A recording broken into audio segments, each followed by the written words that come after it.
Assalamualaikum bosku, welcome to my channel. Sebelum menonton jangan lupa subscribe, nyalakan dulu loncengnya, dan jangan lupa like dan komen. Dan jangan lupa ambil posisi rebahan kalian. Untuk kalian selamat menyaksikan. Di malam yang gelap, Sekte Heng Yue sangat gelisah.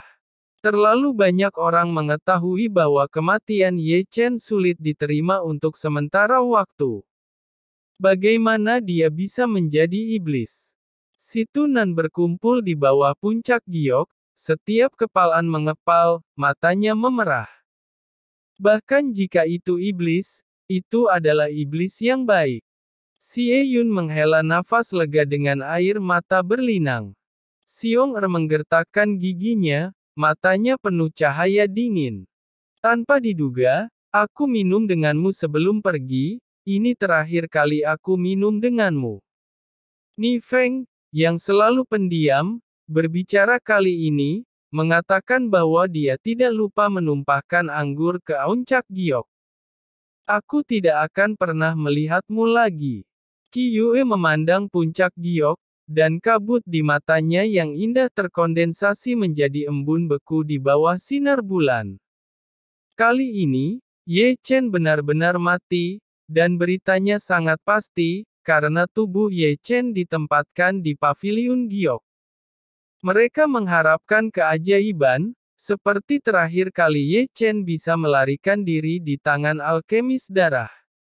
Sepertinya tidak mungkin. Secara alami, tidak semua orang seperti mereka, sama seperti mereka yang memiliki dendam dengan Ye Chen, seperti Ge Hong, Zhao Zijing, Qing Yang, Jiang Hao, masing-masing tertawa sangat gembira. Di aula utama Sekte Heng Yue, puluhan sosok berdiri tegak, menatap Yin Ziping yang berdiri di bawah tanpa kecuali. Saya tidak tahu untuk apa ketua sekte memanggil saya untuk melakukannya. Yin Ziping memandang Yang Dingtian dengan shock.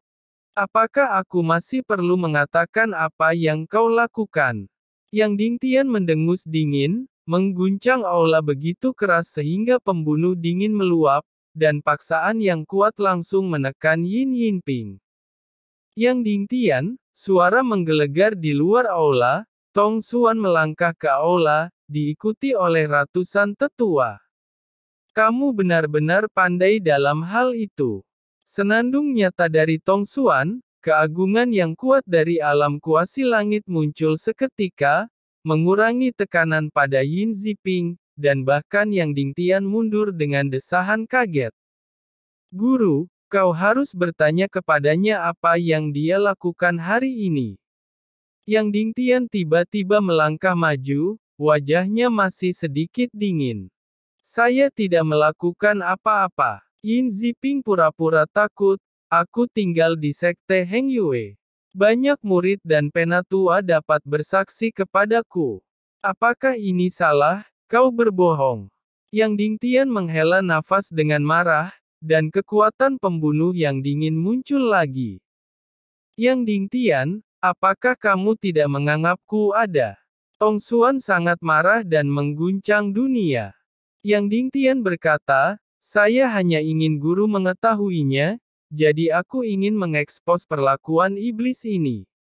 Yang Dingtian berteriak, Yin Ziping menjebak Ye Chen dengan cara yang kejam, menyebabkan murid Heng Yue saya mati secara tragis.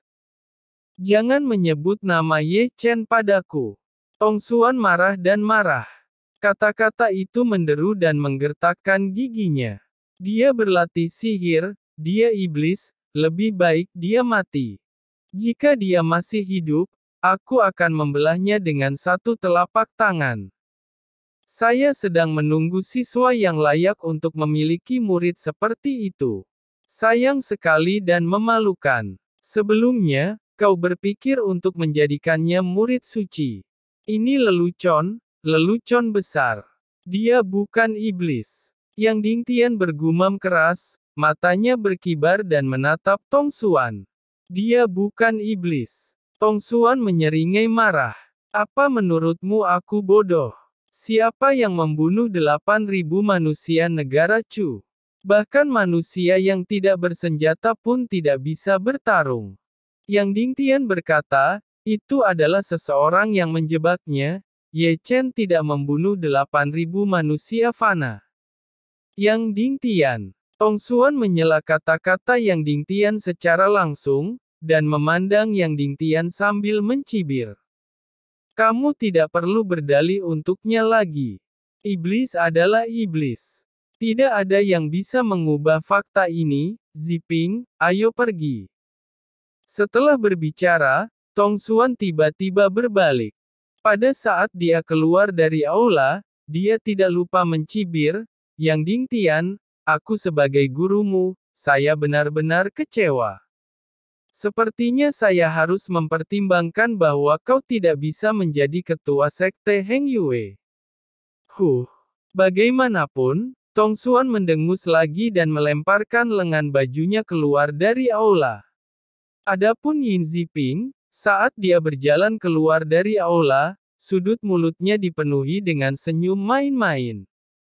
Setelah mereka pergi, Yang Dingtian, yang menguatkan tubuhnya dan masih berdiri di atas aula, memuntahkan darah, dan mundur beberapa langkah. Kemudian dia menghentikan sosoknya dan tersenyum sedih. Heng Yue, cepat atau lambat akan berada dalam kehancuran di tangan mereka. Langit malam dalam, dan bintang-bintang yang hancur seperti debu. Medan perang kuno ini di mana Xian mati, pasir kuning masih beterbangan di malam hari, dan angin dingin yang tersisa menderu, seperti rengekan hantu.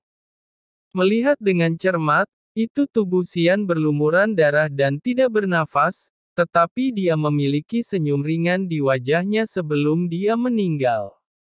Segera, cahaya kuning dari langit mendarat memasuki tubuh Xian, kemudian, tubuhnya bergetar, noda darahnya sembuh dengan kecepatan yang terlihat dengan mata telanjang, dan rune berbentuk bulan muncul dari alisnya.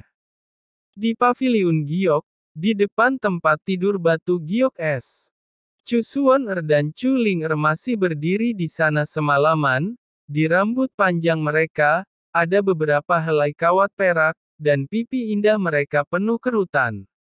Kami akan selalu menjagamu. Suara indah itu agak serak, biarkan Chu Xuan memegang telapak tangan Ye Chen dan meletakkannya di pipinya. Dia samar-samar ingat bahwa sebelum Ye Chen meninggal, telapak tangan yang berlumuran darah mencoba yang terbaik untuk menyeka air mata di wajahnya.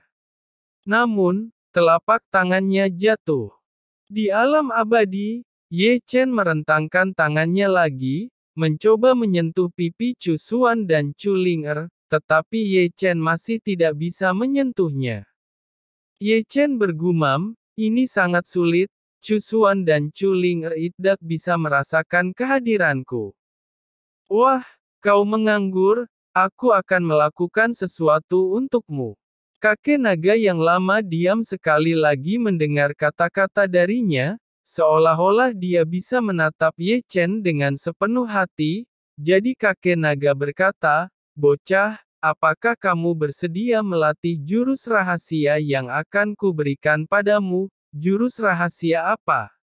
Mendengar dua kata ini, mata Ye Chen tidak bisa menahan kilatan cahaya.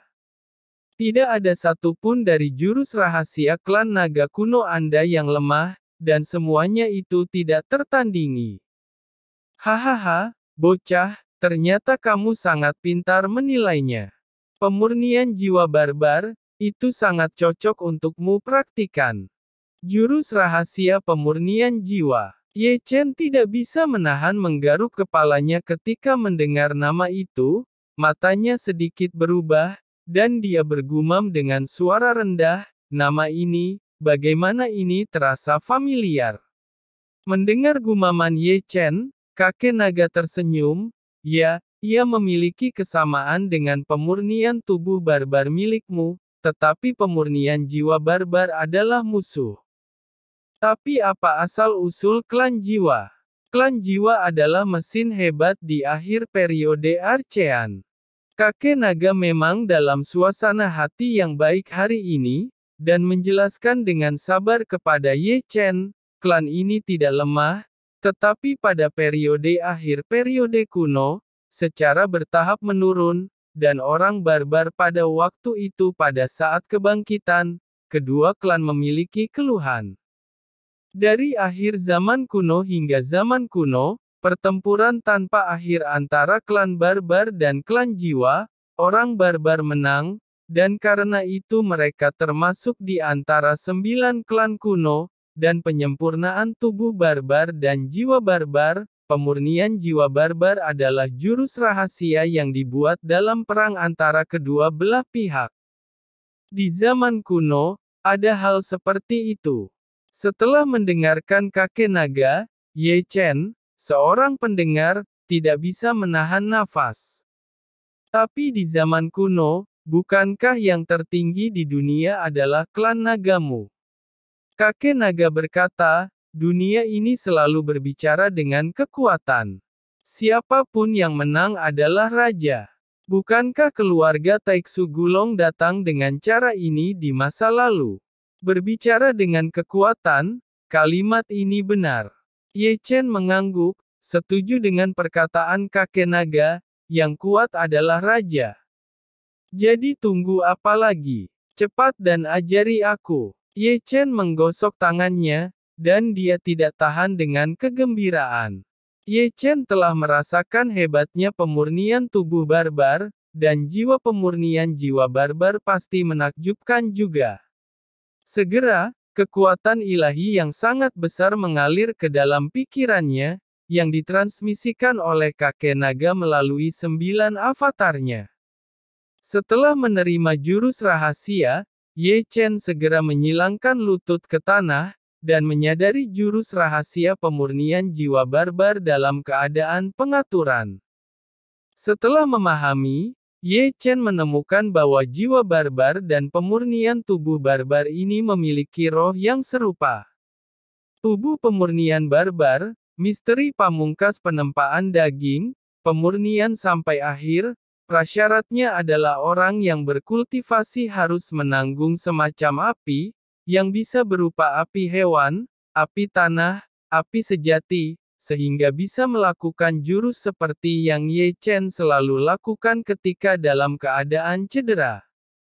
Pemurnian jiwa barbar adalah jurus pamungkas untuk meredam jiwa, memurnikan jiwa baja yang agung, dan kondisi kultivasinya adalah bahwa pemurnian jiwa harus menanggung semacam kilat, yang bisa berupa guntur, agar berhasil merangsang operasi pemurnian jiwa barbar.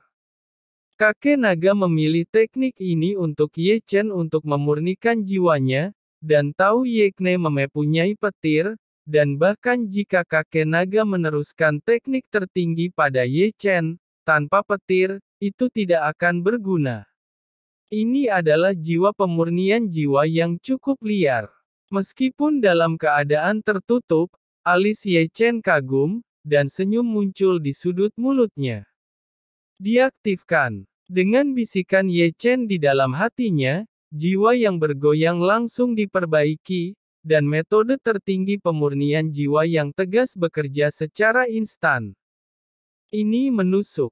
Ini menusuk. Kemudian, petir hitam muncul, dan seberkas petir terjalin dan berjalan di jiwa Ye Chen. Duri guntur yang sombong menusuk, dan dengan kejam membuat jiwa Ye Chen marah. Segera, erangan menyakitkan Ye Chen terdengar di alam abadi, dan seluruh tubuh jiwa terdistorsi, dan itu dihancurkan oleh petir yang sombong.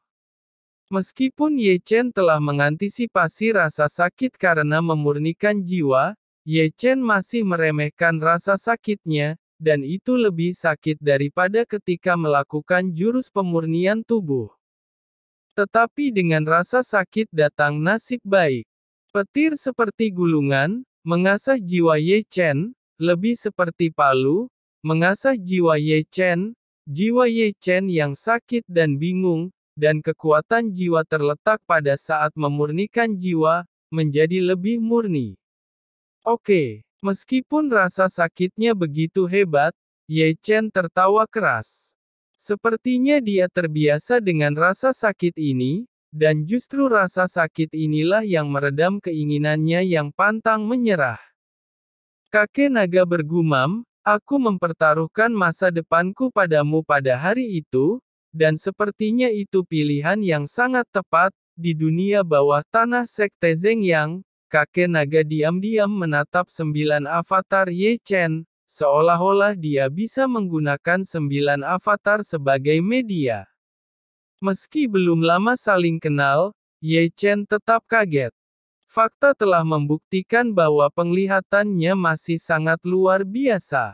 Penampilan Ye Chen dalam kompetisi 3 sekte sangat menakjubkan. Itu adalah eksistensi melawan langit, itu adalah tubuh yang mengalahkan tubuh roh mistik yang kuat dengan kaku. Bakatmu tidak hanya di dataran Chu, bahkan jika ditempatkan di surga dan dunia itu sulit ditemukan, itu benar-benar tak terhitung jumlahnya. Mungkin, ribuan tahun kemudian, aku akan berterima kasih atas keputusan hari ini, karena aku mungkin telah menyaksikan kebangkitan Kaisar Abadi. Kakek naga masih menonton dengan tenang, dan dia hanya tahu gumaman di hatinya. Setelah 9 jam, Ye Chen perlahan membuka matanya. Pemurnian jiwa pertama masih sangat sulit, dan butuh 9 jam untuk menjalankan, namun, rasa sakit 9 jam jiwa ilusi jelas sangat halus dan padat, terutama kekuatan jiwa. Setelah penyempurnaan jiwa, itu juga meningkat pesat. Jurus pemurnian jiwa barbar ini sangat bagus. Ye Chen memutar lehernya dan berdiri. Meskipun Ye Chen dalam keadaan tubuh roh, dia terlihat baik. Ye Chen. Sebuah suara segera terdengar, dan Ye Chen tidak bisa membantu tetapi membuang muka. Ye Chen melihat Sang Guan Yu berbaring di atasnya menangis, dan air matanya membasahi bajunya. Aku tidak menyangka bahwa aku masih begitu penting di hatimu. Ye Chen tidak bisa menahan senyum, melihat air mata di wajahnya Sang Guan Yu bisa menangis, dia merasakan kehangatan di hatinya. Selain Sang Guan Yu, Ye Chen juga melihat Biyu. Pipi Biyu terlihat agak cantik, berdiri di depan tempat Ye Chen berada, masih ada kabut air di matanya yang indah, dan kulitnya sangat indah. Kali ini, Ye Chen tidak melihat kakek Zuge, tetapi datang bersama neneknya, senior Fuling. Segera, Dan Chen datang bersama 2 muridnya, Luosi dan Xuan Nu. Begitu dia masuk, Ye Chen melihat mata merah besar Luosi, dia menangis, wajahnya pucat, dia memiliki temperamen yang nyata, dia tidak menutupinya, dia menangis di depan tubuh Ye Chen. Saudaraku, kamu tidak berbicara, kamu bilang kamu ingin datang ke kota alkemis untuk melihatku. Dasar pembohong. Dibandingkan dengan Luoxi, Xuan Nu jauh lebih halus, berdiri di sana seperti Biyu, melihat tubuh Ye Chen, dia mengerutkan bibirnya lebih dari sekali, dan matanya rumit. Utian Chen Ye alkemis suci, anak yang baik. Dan menghela nafas, aku benar-benar menyesal tidak memaksamu pergi hari itu, menyesalinya. Saya tidak tahu berapa lama, Sang Guan Yu dan Luosi berhenti menangis, duduk berlutut di depan tempat tidur, memperhatikan Ye Chen dengan bodoh. Selama periode itu, Chu Xuan pergi mencari tubuh Xian, dan kembali selama 3 hari, tetapi mengecewakan Ye Chen, dia tidak membawa kembali tubuh Xian. Tidak menemukannya. Ye Chen mengerutkan kening. Tidak. Di sini, Sang Guan Yu dan Luosi sudah tertidur bersandar di tempat tidur batu giok es. Fuling dan Dan Chen, mereka menghela nafas secara rahasia, dan membawa mereka pergi dari sini. Setelah itu, Ye Chen melihat 4 sosok yang dikenalnya, Tuan Muda Kota Pedang Tempa Beihu, Tuan Muda Keluarga Beihai, Tuan Muda Keluarga Xuantian, dan Sun Woyan, gadis istana Qixi. Keempatnya maju dan menghela nafas. Semua orang mengatakan bahwa putaran jimat ini dapat membantu orang membangun keluarga yang baik di kehidupan selanjutnya. Saya tidak tahu apakah itu tidak efektif.